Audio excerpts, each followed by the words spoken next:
Vamos por partes. Por un lado, el inciso D del artículo 4-A de la Ley de Coordinación Fiscal, que permite a los estados y municipios que afecten hasta el 25% de las transferencias que reciben con motivo de la recaudación local de los IEPS sobre combustibles, para usarlos como fuente de pago o garantía de cumplimiento de obligaciones financieras derivadas de deuda pública. Por otro lado, según lo dispuesto en las fracciones 2 y 3 del artículo 47 de la ley federal citada, los ingresos por aportaciones federales provenientes del FAIS y del FAB, que antes de escribir también podrán ser afectados hasta un 25% para ser utilizados como fuente de pago o garantía de compromisos financieros. A la letra, tales normas establecen lo siguiente. Artículo 47. Los recursos del Fondo de Aportaciones para el Fortalecimiento de las Entidades Federativas se destinarán, segundo, al saneamiento financiero, preferentemente a través de la amortización de deuda pública, expresada como una reducción al saldo registrado el 31 de diciembre del año inmediato anterior. Asimismo, podrán realizarse otras acciones de saneamiento financiero siempre y cuando se acredite un impacto favorable en la fortaleza de las finanzas públicas locales. Tercero, para apoyar el saneamiento de pensiones y, en su caso, reformas a los sistemas de pensiones de los estados y del Distrito Federal, prioritariamente a las reservas actuariales. Allí, en esas disposiciones, tenemos la confesión de prueba de que el gobierno del Estado tiene delante de sí el designio de ocultar de usar la creciente capacidad de endeudamiento para reformar el sistema de pensiones públicas, y por ello, ahora se entiende mejor el presuroso afán de despedir a miles de empleados que poseían la mayor antigüedad de servicio,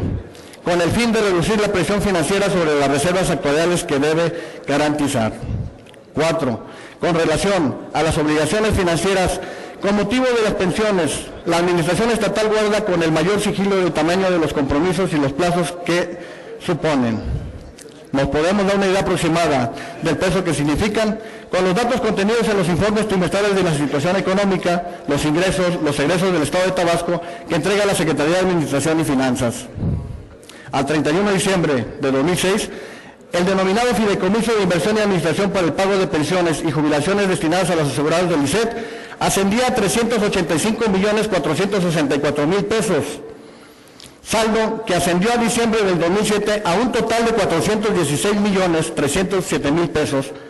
hasta disminuir a un saldo de 20.311.000 pesos a diciembre del 2009. Es decir, que el saldo del fideicomiso decreció a un ritmo mensual promedio de 16.499.000 pesos, que consumieron el 95% del total de los recursos que reportaba dicho fondo hace 24 meses. Por otra parte, información obtenida de la calificación crediticia nos otorga la calificadora Moody's. En diciembre del 2009 destaca que a fines del 2008 el pasivo contingente no fondeado de las pensiones, usando una tasa de descuento del 5%, representaba 40.200 millones de pesos, equivalentes al 113.1% del total de los ingresos fiscales del Estado de Tabasco previstos para el 2008. En este reporte, Moody's no deja lugar a dudas sobre la necesidad del gobierno para reformar el sistema de pensiones. Dice, si bien el pasivo de pensiones no fondeados de Tabasco es alto, el sistema de pensiones del Estado también atiende a los empleados del sector salud y los empleados de algunos municipios, lo que incrementa el nivel de pasivo por pensiones no fondeadas. Por otra parte, el Estado se encuentra en proceso de elaboración de una legislación para reformar el sistema de pensiones y atender el elevado pasivo por pensiones no fondeadas. 5. Lamentablemente, el gobierno del Estado prefiere ser transparente con las instituciones bancarias y las agencias financieras, omitiendo sus obligaciones en rendición de cuentas ante el Congreso local, y se concentra en reformar la ley de deuda pública bajo parámetros atrasados en la comparación con el marco legal que rige en otras entidades del país. Lo decidimos porque si utilizamos una visión comparativa, podemos encontrar que en otros estados se han incorporado normas prudenciales modernas, racionales y eficientes para garantizar la estabilidad y sustentabilidad de las finanzas estatales,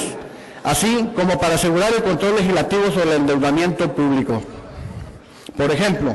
aun cuando la ley local vigente permite la emisión de valores bursátiles para obtener financiamiento, como lo han hecho desde el 2002, entidades como Aguascalientes, Chihuahua, Estado de México, Guerrero, Nuevo León,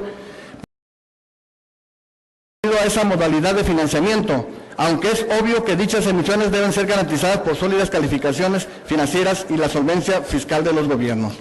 Por otra parte, en las legislaciones de Aguascalientes, Campeche o Quintana Roo, entidades vecinas de otros existen disposiciones que obligan a que antes de tomar un financiamiento bancario, el Estado y los municipios revisen y comprueben distintas opciones, con el fin de garantizar que se tomen las mejores alternativas del mercado en cuanto a plazos, tasas y condiciones de crédito. Tampoco tenemos en nuestra ley de deuda normas como si la posee Chihuahua, en que se acepta que el plazo de vencimiento de un empréstito podrá exceder el periodo constitucional del municipio que lo contrató y comprender 2 administraciones más, siempre que el saldo pendiente de las obligaciones no supongan una proporción mayor al 10% del total de su presupuesto. De ninguna manera disponemos en nuestro marco legal de criterios prudenciales como los de Chiapas, que por cierto fue el prototipo sobre el que se basó el programa de financiamiento Banobras FAIS, que impide que el endeudamiento neto del Estado y los municipios rebase en un determinado año fiscal el 25% sobre el total de sus participaciones fiscales e ingresos propios. Evidentemente, también carecemos de reglas que garanticen la sustentabilidad de nuestras finanzas públicas de la forma en que las tienen Campeche, Quintana Roo, que exigen para contratar financiamiento el Estado y los municipios deberán proyectar que pueden obtener un superávit primario en sus finanzas públicas, o como se establece en Coahuila y Durango, en que se limita a que sus entidades públicas que contraten un nuevo crédito sin permiso del Congreso, con montos que sean el 5% sobre sus ingresos, o hasta que transcurran 30 días de que se liquide el saldo principal. Tampoco contamos con criterios de control legislativo por la capacidad de endeudamiento del Ejecutivo, como existen en Chiapas, Coahuila, Durango, Estado de México, Morelos, Veracruz y Yucatán, que reconocen la facultad del Congreso local para aprobar montos adicionales de deuda pública, siempre que a juicio del legislativo existan las circunstancias extraordinarias requeridas.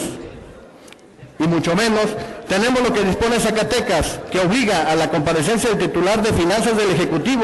para que el Congreso pueda aprobar los montos adicionales de deuda pública, lo cual aquí en Tabasco no pasa. Colegas y diputados y diputadas, tenemos que mirar más allá de las estrechas visiones que quiere imponer el Poder Ejecutivo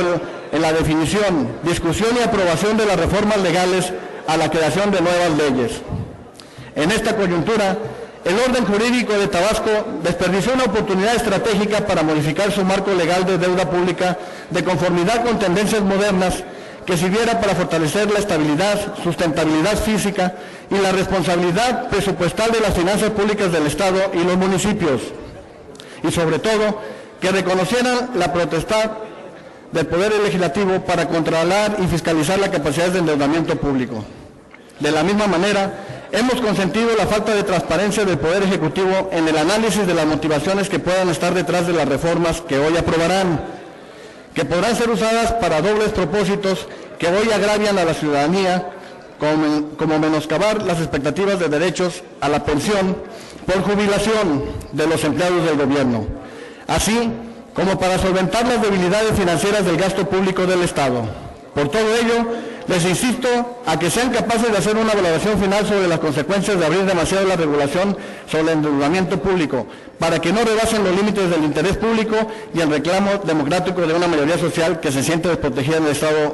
el Estado, en el marco de la más severa crisis de la economía nacional y de pérdida de empleos. Es cuanto, diputado presidente, fracción parlamentaria del Partido de la Revolución Democrática. Muchas gracias, diputado. De conformidad con el reglamento y la ley, se le concede el uso de la palabra en favor del dictamen a la diputada Marcela de Jesús González García.